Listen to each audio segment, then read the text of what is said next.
Hi there. I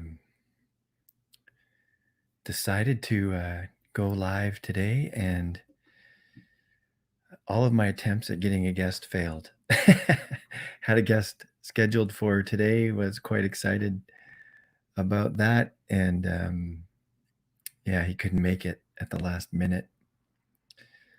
Then my good friend Terry Barkman contacted someone for me, but it was too last minute for her as well. So I'm going to do something that I feel is pretty vulnerable. I am just going to talk about some of the things that that I'm learning lately. Hang on just a sec.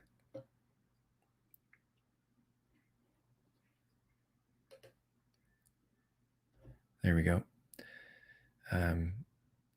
With this, I'm using a new program called StreamYard, and I've never quite been able to figure out how to use StreamYard and do Facebook at the same time. But here we are. So if you're watching and you want to make any comments on Facebook, I'll watch there. And if you want to hit the like button just to let me know that you're there, that would be great. I'm going to go back to StreamYard here. There we go. Not that it makes any difference to you. So I've been blogging for a long time and writing about prayer and learning to pray. And this isn't going to be overly religious. I'm not religious, so don't worry about that. But and I know people hate this delineation in terms, but it will be, this little chat here will contain some spiritual content. So if that's not your thing, I invite you to leave now, go find something else on Facebook or YouTube. And yeah, it's that's just where I'm at today. And I don't want to talk about marketing. I don't want to talk about sales. I don't want to talk about business necessarily.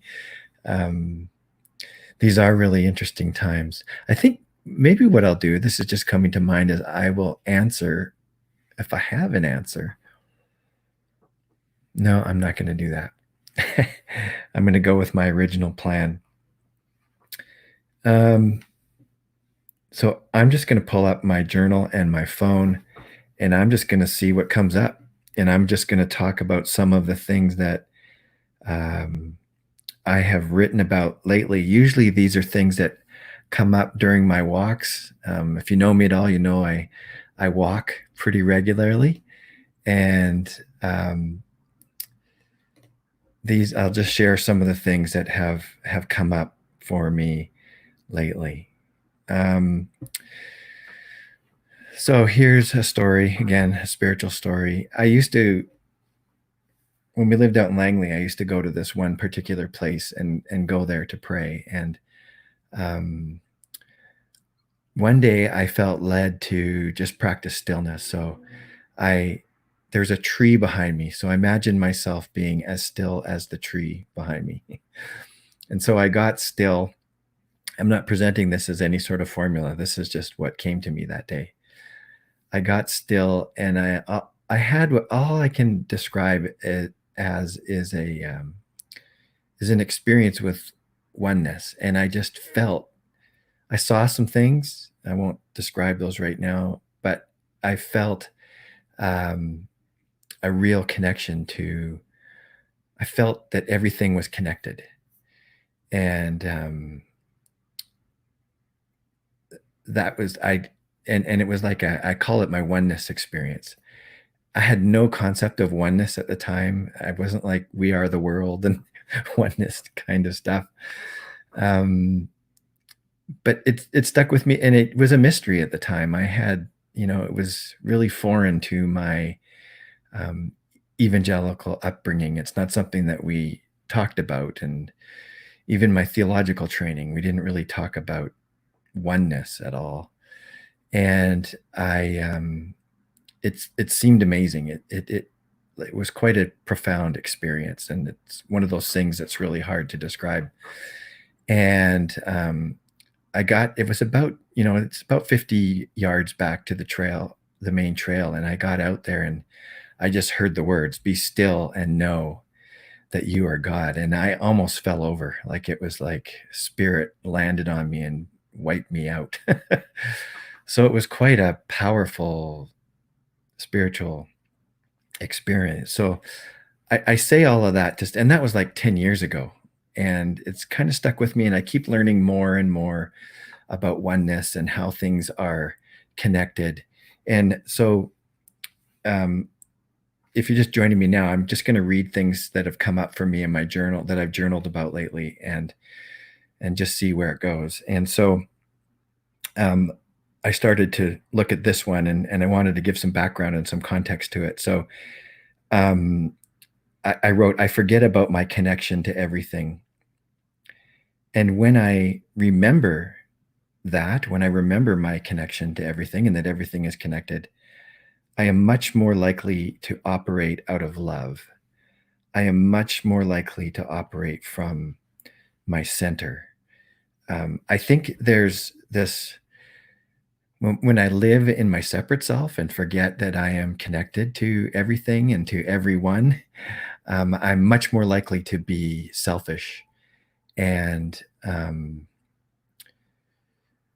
but when I remember that I'm connected, it just naturally makes me be more mindful of others and less, boy, one of the ways it helps me the most is just not to objectify people, not to um, be selfish, and to just to remember that my actions have consequences. I've really felt called to the earth lately, and a lot of that is just remembering that my actions have consequences. The things that I do to the earth, and even just simple things like not recycling and and that sort of thing, help me to be more loving, help me to be more centered. When I remember that before I eat, that someone made had to grow that food and harvest it and get it to market and drive it there, and then someone had to package it and sell it. It just reminds me and helps me to be more connected and appreciative of the whole process and everybody involved in the process. So yeah, I just wrote, I forget about my connection to everything sometimes, and then it helps me to be much more loving. I wrote, "Don't appreciate homeless people or other races or religions.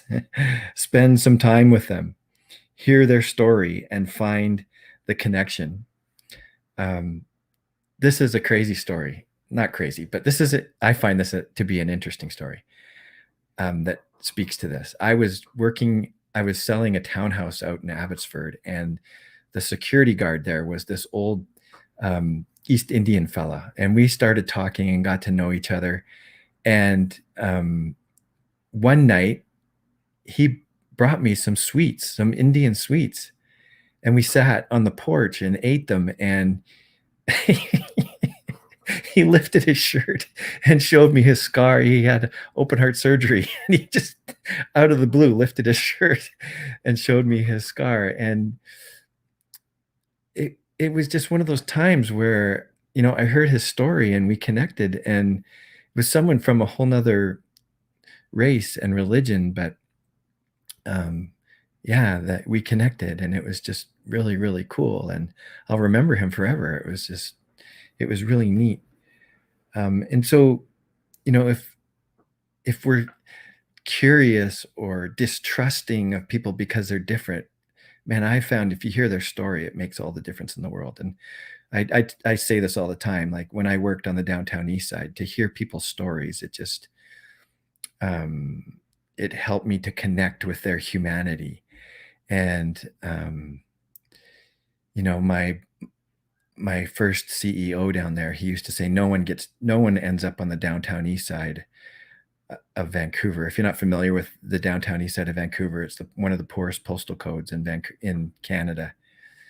And I get probably in North America, and but I learned when I down there that when I would hear people's stories that that was so true, that no one is becomes drug addicted or ends up down there in poverty without having some sort of trauma in their life. So again, it helps me to connect with them as human beings, to know their story and that we are one. I actually had a oneness while we're on the subject of oneness. I had a that was one of the things that helped me down there. I mean, I'm a kid that grew up with a silver spoon in his mouth and not very much of a connection to people in poverty growing up or anything, like anything like that. Um, Although I went for a trip to the Philippines and lived there for a whole year, and that was quite an experience in poverty. But I was just walking down the street, 9 o'clock in the morning. Some guy walks by, and out of the blue, I hear this voice too, that you are one. So that was it's kind of a second oneness experience. And what came to mind was my own addictions, my own poverty, and I related to him on the level of his suffering and his addiction. The results of my addictions probably weren't as physically obvious as his, but I have a struggle similar to his, and it really helped me to relate to people in that area and in that community, to realize that I'm really not much different than they are. Yeah, and then I wrote, we all have the same love. We all have the same life coursing through us. I just kind of had this picture of that same. I was out in the wilderness. I've got the same life that courses through the plant across the street. I can see some right now that coursing through me. And in that way, we're one. We all suffer. We all experience joy. I think people say, oh, you know, we we all relate and are connected on the level of suffering, which is true. Is what I'm saying right now. But also we experience joy from time to time, and that joy we can be that's another way in which we are one, another experience, another life force in which we are one. Let's see what I said here. It's forgetting. I'll speak to myself. I'm speaking to myself. It's forgetting your connectedness and thinking that you are separate that creates fear. hmm And there's no love in fear. And it's harder to love when you are afraid. Just those examples, like it's harder to love people that we are afraid of. The East Indian security guard, you know, um, once I made that connection with him, it's like, I love this dude. I know it's kind of a surfacey kind of love, but it was when he pulled up his shirt and showed me his scars. Like, this guy is awesome. Yeah. So let me just take a sec here uh, to see. Oh, okay. I'll just see if there's any messages here. Okay. Terry saying, loving that sunshine. Danelda Seymour's here, I think. Maybe here. Hi, Danelda, if you're still here.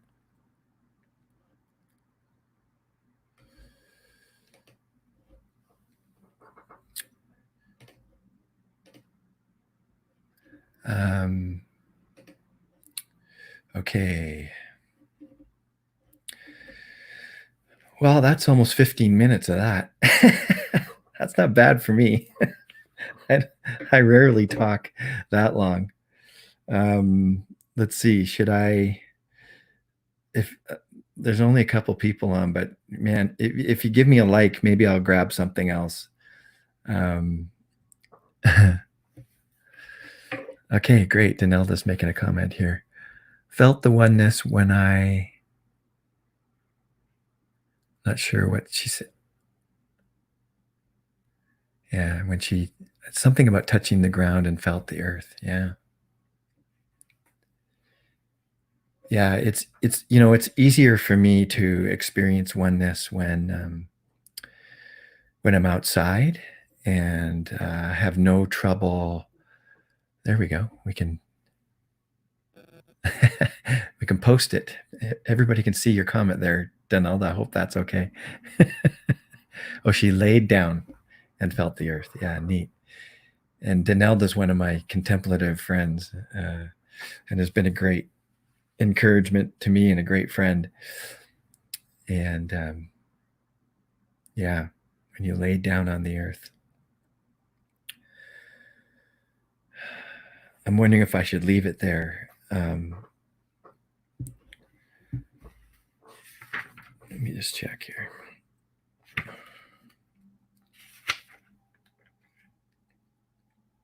Anything else that I'm learning?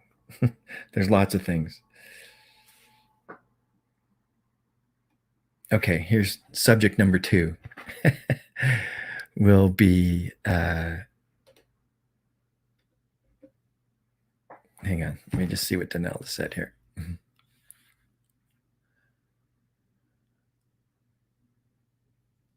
Yeah. All right.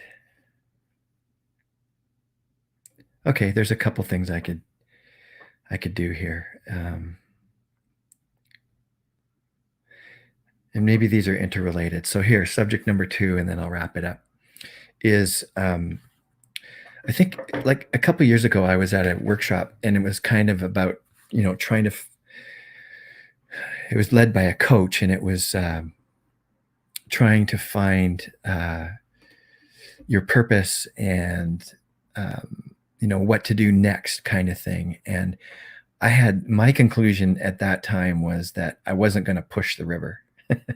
I wasn't going to, not in a rebellious way, but I wasn't going to overly do it in terms of trying to find out what I was going to do next. And the overwhelming feeling was actually I was going to let whatever was next surface, and that I would go with that. And yeah, my note in here is that I feel like in my journal here is that I was trying not to push the river.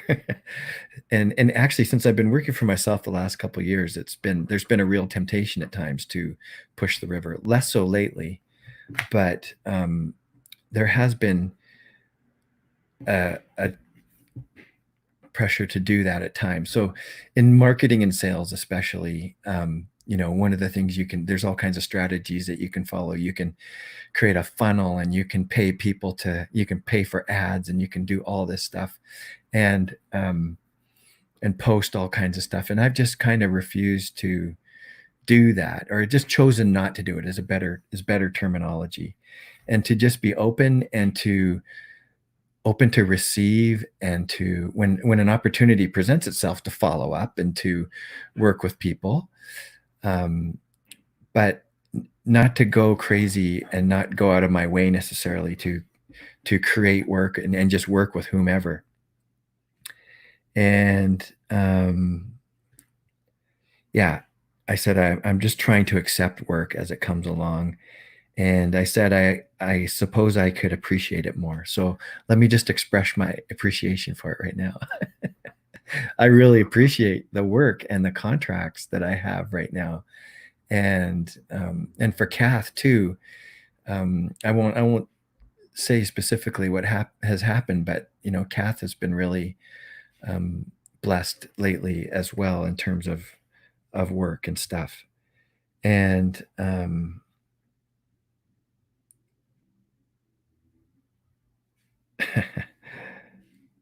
honestly, I would kind of like to get out of marketing, and I'm gonna be open and see what happens.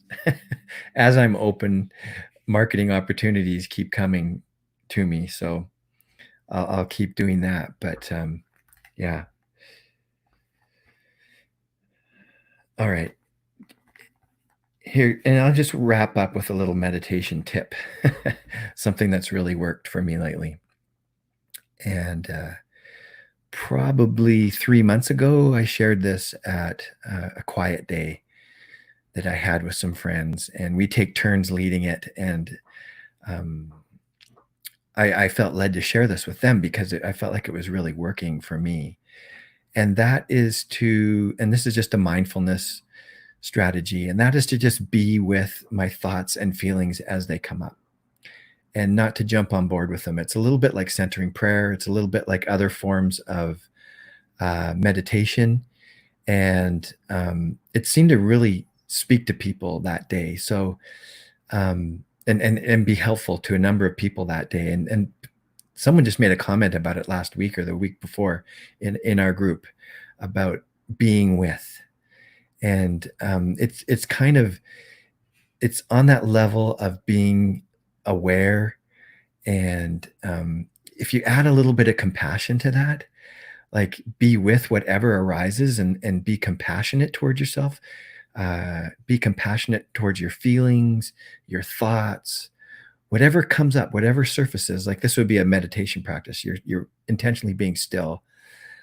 um, just try it. Just try being with whatever comes up. I would do it right now, but I don't with you. But um, I mean, we could try it. Let's try it just for a minute. Um, just try being still, and what's going on in your body right now? What's going on in your head and your neck and your face and your shoulders and in your chest? Just be with whatever surfaces.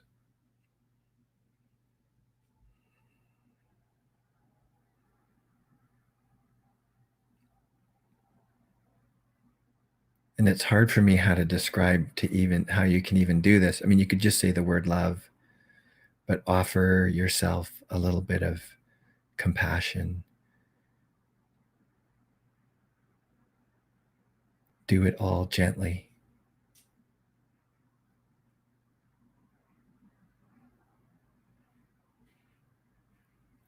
There you go.